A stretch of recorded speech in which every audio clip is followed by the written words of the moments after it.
Hey guys, and welcome back to the Balance Project. I'm kind of going away from trees and environment and growth and things like that for this video today. No, I've been working on a lot of trees, a lot of vegetation on that environment, a lot.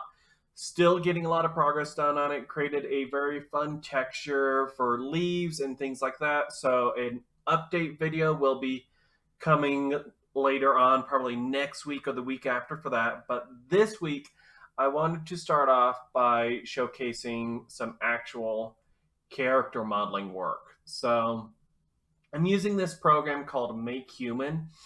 It's really good at just getting a base mesh for my model down.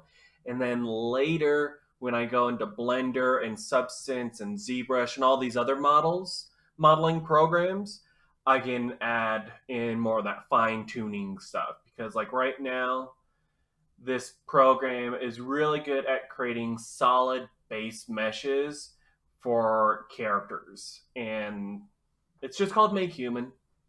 That's all it does. It makes humans. So it's really nice. So what I'm doing here is for the first character, it's got to be Cara. It's got to be the main character, my female protagonist. Let's just start off with that so that I can replace the Unreal guy in the Unreal Engine with her. And we actually get to see her in the game and see the main character and start to flesh out more and more of the final project.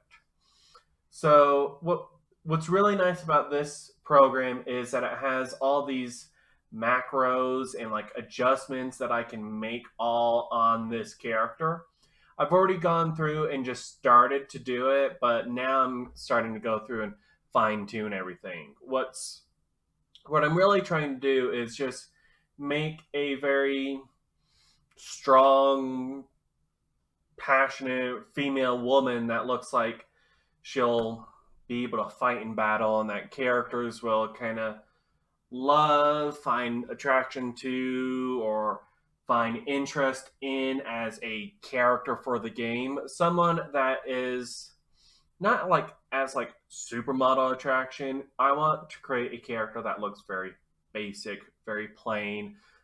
A character that it's weird because like with the protagonist, you're trying to make the character be as basic or as much of a base character as you can for some games. And I'm wanting to add some role playing features, so I'm going to try to make this character feel very basic, very plain, so that any person can put themselves in that character's shoes or feel like they are this person in this world. So, of course, since this game is going to be driven by a main female protagonist, I do need to understand that all my male players won't really have that much of a connection with this female character. But what I can do is try and add subtleties, like more male features, like not strong male features, but like a strong jawbone and little things like that. Some added muscle tones in some areas, which is fine to have in this case too for this character because she's going to be doing a lot of combat. So interesting things that you have to think about when you're creating a character is I don't want her to be too muscular. I want her to be just right around there. She is going to be a lot thinner because I want her to feel like I want her to be a little bit thinner, mainly due to the fact of what she's been through when she was in the storm, what she's survived, and all this stuff. So her survival instincts has made her feel a lot less thinner, not too gauntly. She has been able to eat, but not like amazing portions. And I'm going full mainly Caucasian here as a base. Maybe we'll add in some more Oriental features, but I don't know. Starts to round out her features too much on me. What about the African tones? Uh, don't quite like what it's doing it to some of the facial structures that I'm wanting for her. I think we'll just keep it at a base Caucasian race, even though that's technically not the races in this game. But for the base mesh, I'll add in different things. I just need something base to go off of. I can add a whole bunch of different things. And since I do have the gender, like this would be our character as the guy, our character as the female. This program's really great for doing things like that. So if I decide to later on and think, well, maybe I should have male and female versions, then I can do that. Just by a flip of the switch, I have the male version of the base mesh model that I'm using. So I'll just have to do little extra fine tuning to like hands because the hands are very much more centered right now to a female's smaller hands because I didn't want these massive hands on her. I wanted her to feel so delicate and naive and all these things that I want for her character, her story arc to change from being this delicate, naive character woman who's been placed in this world that she's lost memory, she doesn't know quite who she is, and then to become this badass, strong, powerful female figure within the game. I want to create that story arc because I want players to feel that growth in the character. I don't want the characters to right off the bat get put into this strong, powerful female woman character when I'm wanting to have the characters be able to feel just as naive and delicate in this world that's going to be very new to the player. So if I start out with a strong, powerful female figure, then the storyline, the feel of the world, kind of doesn't get as introduced as well as it could be if the character feels just as naive and as clueless as the player does. So we're going with that. And then, yes, there are many different things. Since we do have a female character, I can adjust multiple different sizes of breasts, things like that. And I'm not going to try and over sexualize her, so we're just going to make her not feel like an over sexualized character because why? Why? We don't need to over sexualize any of this. This game isn't going to have a lot of massive sexuality moments and blah blah blah. It doesn't need that. Everything else is just fine. So all that was good. I've adjusted that just a little bit. Yeah, we'll call that good. We don't need to spend time adjusting everything about her boobs. I already did that a little bit off camera because it's just awkward. It's just awkward. Let's just leave it at that. Age, I went with a matured woman, not too young, not too old. Probably say like around 20s or 30s. That range. So middle of her life. Made some adjustments to her head. Made sure she didn't have too much of a dome. Like you could do some weird things like you can make these characters look very weird, but we're not going to do that. We're going to keep this not very weird. Oh, there we go. Is that a good dome? Is that a good dome? I don't know if that's a good dome. That looks like a good dome. Okay. And torso, I did see something that I wanted to change with the torso. It was hip. Yeah, it was hips. Hips. Is it horizontal? Yeah. Yeah, her hips felt like they were all the way up to here. That just looks weird. That's not human. That's better. And I think it'll match more with the V that I have here because I did give her quite a bit of strong upper body for swinging her main weapon, which is a rope dart. So good, strong, sturdy upper muscular body to swing that weapon around or carry weapons too, or just swing the sword, daggers, climb. There's a lot of climbing in the game, so make sure those muscles look like they're actually strong. And it just looked like it was way too out. Like it just didn't feel natural. It felt a little too unnatural to me. So that's better. She got a bit of a let's just fix that just a little. Okay. What I didn't fix anything. You stop being dirty. Stop. I'm constantly going off screen, ain't I? Yeah. I got a new setup. I got a dual monitor setup. So now I'm like looking at one screen, but my camera's over here. What else do we need to change? I feel like something's a little too far out. Pelvis. Nope. Nope. Nope. Nope. Nope. Nope. Nope. Oh, that'll help it. Move depth. That's just weird. See, that's why this is only the base mesh because there is definitely some issues with that look that I'm getting. I'm not getting the right curve of the back that I'm wanting. I'm wanting to. Maybe that is the right curve of the back. That's a very healthy spine. But I feel like I want to add just some back muscle here. I think I want to add just a little bit of back muscle just to make her not look so thin. She looks way too thin. Maybe that's what it is. Maybe weight wise. No, see, it's doing a very healthy, strong spine, not adding any. As humans, if our body is very healthy and we stay very fit, that's how our spine should look. But we get lazy and we have imperfections, and that's why this is just a base mesh. This does not show any imperfections on the human form.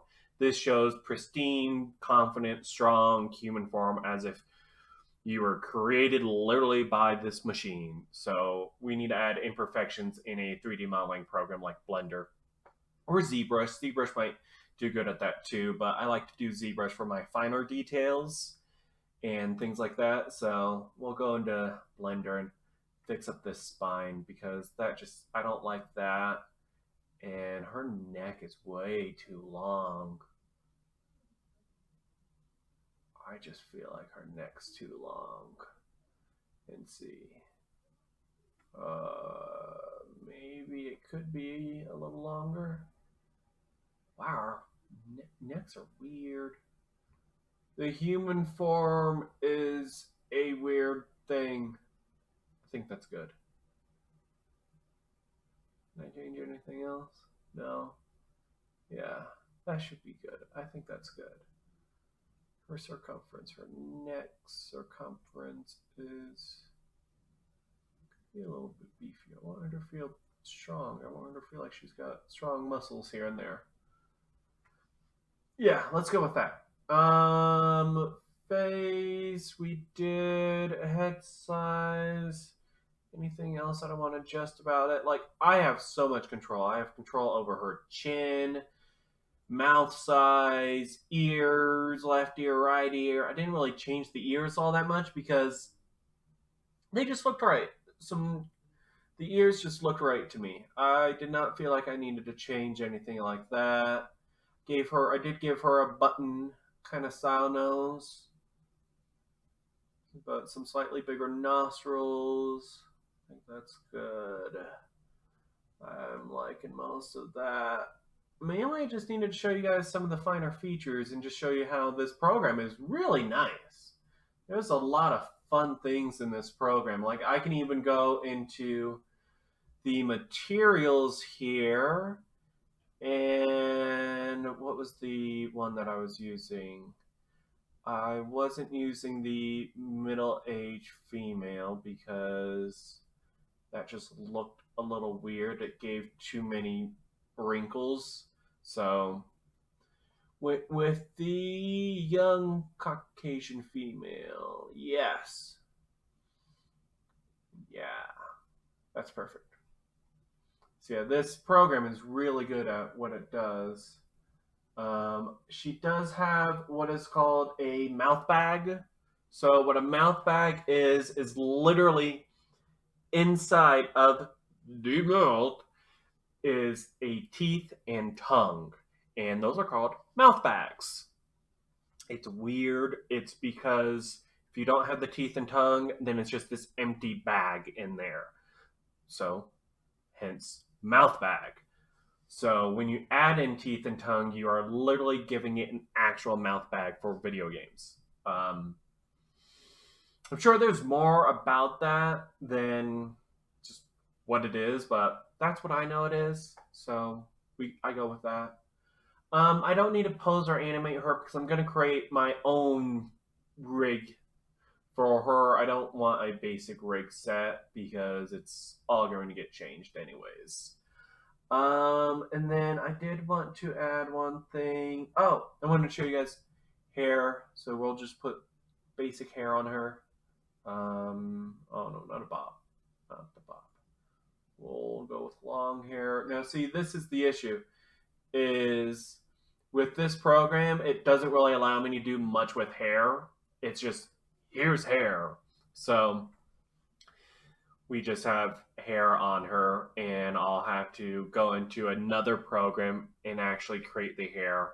That would be Blender, create hair fabrics and things like that so that we get proper hair on her. We can add eyebrows though, eyelashes. Not big, powerful eyelashes. There's no makeup in this. Well, there's makeup, but she won't have known what makeup is. And I think we're good. This would be, let's render this out. Oh, whoops.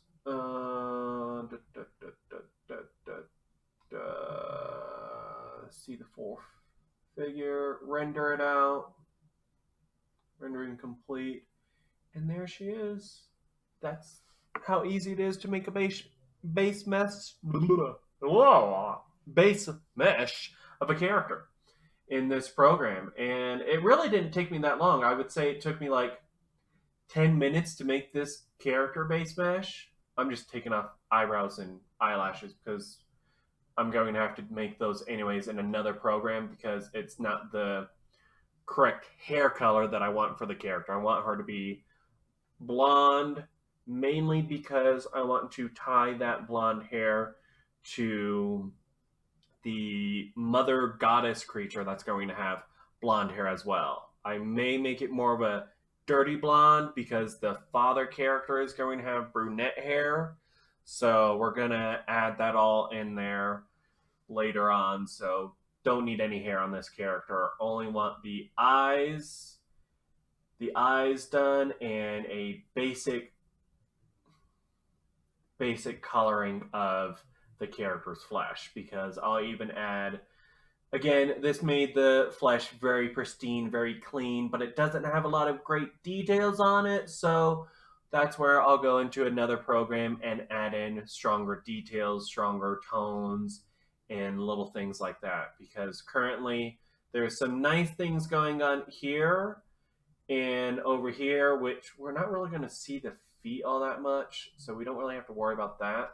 But what we do have to worry about is making sure that the hands, body, and face look good because those are going to be the things that are going to be seen the most by the character. The character is going to see her working on something, and we may not get super up close, but we're going to get close enough that if the hands look weird and the texture is low on the hands, it's going to throw everybody off, and everybody's going to be like, oh. So we got to make sure that's good, as well as the face, because there is such a thing as called the Uncanny Valley, which is a very fun thing to learn in art school. What the Uncanny Valley pretty much is think of a line graph that goes across, dips down, and then curves back up and starts to level out again. That dip down and up is called the Uncanny Valley. That's where you have things where a lot of times we started off where at the start you have your humans. Then you have dead people, and then you have zombies, then you have robots and mythical creatures and things like that. That starts to curve up. And I think it starts again that way, but pretty much you have to pay attention to the dip. So, what we have for the dip is we have real life humans. That's right before the dip even happens. We are 100% okay seeing a real life human. But then, as soon as it dips, it goes to a dead person. That makes people feel a little uncomfortable. It's a little uncanny. It's a little odd. It's not constant. We're not constantly seeing dead people in life. You see a dead person at funerals, and it's usually grandmas and grandpas. Hate for it ever to be sometimes younger people, children, and things like that. But seeing a dead body is very unnerving and uncomfortable. That's where the Uncanny Valley begins, and that's why directly after a dead person are zombies. Because seeing the dead reanimated and walking around necessarily isn't as uncomfortable, though, because we have a lot of the times where you're having a dream and you're having a dream of a lost one, someone that has died. You're going to see a dead person alive in your dreams, technically a zombie, but it's in a dream. So to see zombies in real life, that's where you have that whole idea of how much of a zombie are they? How rotten and how diseased and ripped flesh is it? And that's where the Uncanny Valley starts to dip more and more. And then at the very bottom is animatronics and robots. Um, that's where it gets to be very uncanny, very uncomfortable.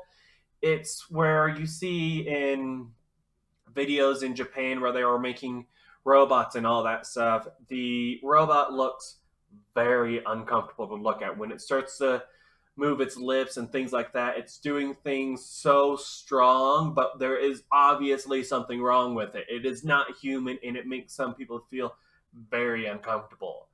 That could also be people who have fears of mannequins. Mannequins can be placed in that uncanny area right near robots because robots slash animatronics, just because of that same feeling that people sometimes un get that nervous, uncomfortable feeling around objects like that. And so a lot of the times it's because for animatronics and mannequins, it's because it looks like a human figure or it acts like a human, but it's not breathing.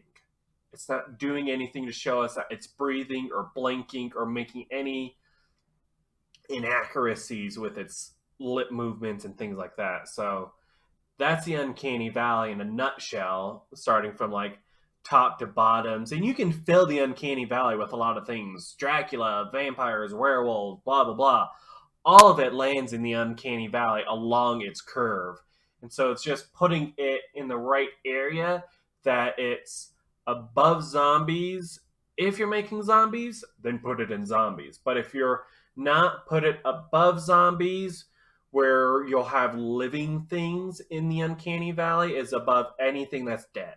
So that's interesting stuff about character design and the world of the human brain trying to look at a human thing and not be weirded out about it. So this is the start of a very good character modeling program and a very good start on the protagonist character. I really do like this base mesh. It now has the features that I was looking for, and now I can go into another program like Blender and start to fix the topology on it, because currently we have this female generic topology, which I feel like is going to be really good for the game, but I bet there's still some issues with it that I would like to change about it. So I'll go into Blender and fix that, as well as add things like some more inaccuracies in her body type, like fill this out a little bit more, not have such a